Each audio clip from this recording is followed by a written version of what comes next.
let's talk about a problem that I think pretty much every leader has run into. You tell your team you're empowered, go for it, but then they just wait for your permission anyway.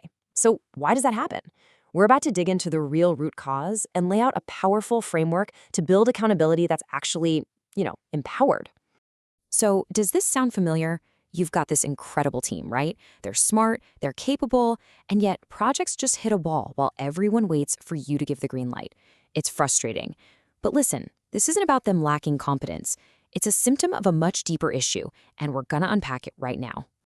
So here's our game plan. First, we're going to understand something called the empowerment paradox. Then, we'll look at the symptoms it creates, the paralysis. From there, we'll make the big pivot to the solution, a really important shift in mindset, a framework you can actually use, and finally, the big payoff, true accountability. All right, first up, the empowerment paradox.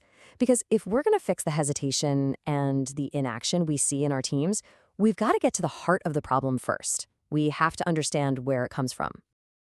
This whole thing really starts with what you could call cultural inconsistency. It's that disconnect, that gap between the values you have hanging on the wall and what it actually feels like to work there day to day. And when what you say and what people experience don't line up, well, that's when trust starts to break down. And that gap, that's what gives rise to the paradox of power. This is really the core of the issue. It's when people get confused between having authority, which is given to them, and having personal agency, which comes from within. So they believe in the company's mission for sure, but they feel kind of inadequate personally. So what do? They wait for permission instead of taking the initiative. And this dynamic, it just creates a kind of cultural paralysis. And you can almost hear the question going through your employee's head. It's something like this. It perfectly captures that internal struggle, that cognitive dissonance they feel. There's this conflict between loving the mission, but feeling totally unable to act on it. And honestly, that's a super frustrating place for anyone to be. Okay, so what's the real cost here? What happens when this paralysis sets in across an organization? Let's get into the tangible, real-world symptoms and the high price you pay. And look, this isn't just some abstract theoretical idea. It has real, painful consequences. You see decision-making just grind to a halt. You watch talented people burn out from the emotional fatigue of always second-guessing themselves. The culture starts to feel hypocritical, which breeds cynicism. And then a fear of taking risks starts to creep into everything, and that just kills innovation. Let's just zoom in on that first one, decision paralysis, for a second. This is what it looks like when your team just defaults to the way we've always done it or waits for you to make the call. They're not using their own critical thinking skills.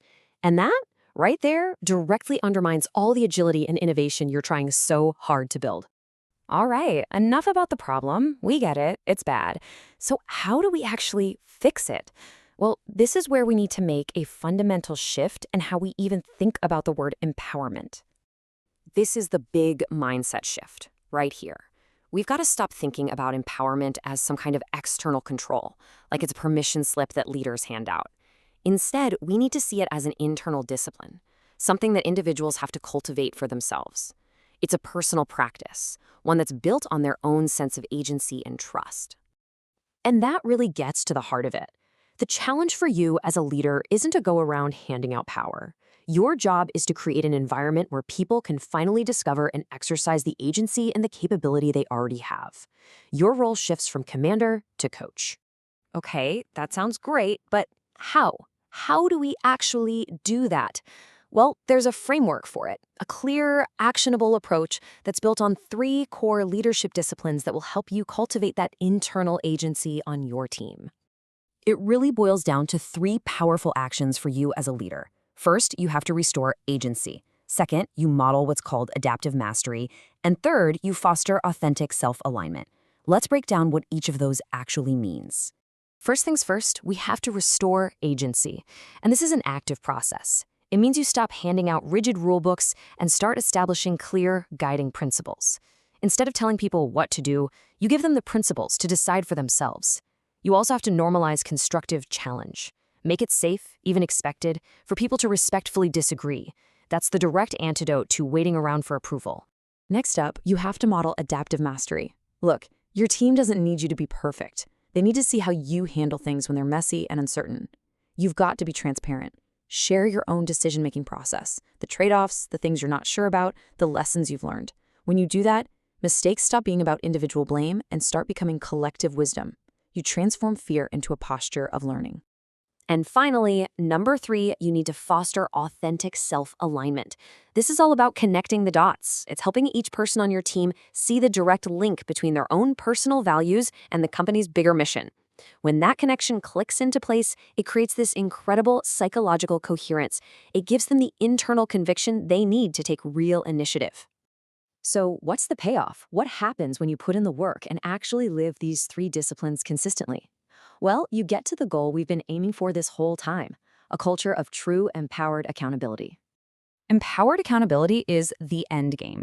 It's that state where people aren't just following rules or checking boxes, they are operating from a deep internal sense of clarity and purpose. They take initiative because they want to, they act ethically because it's aligned with who they are, and they are constantly learning and adapting along the way. And the ripple effects for the whole organization, they're huge. You'll see genuine autonomy with people truly owning their decisions. You'll see more ethical action because people are aligned with the mission. You'll create a culture of adaptive learning instead of a culture of fear. And what you're really doing is developing leaders at every single level, which builds a truly resilient organization. So I'm going to leave you with a question to chew on. Think about a recent project where your team just stalled. Were they really just waiting for your approval, or were they missing the guiding principles they needed to make the call themselves? So think about it. Where is agency just waiting to be restored on your team? Because that's your starting point.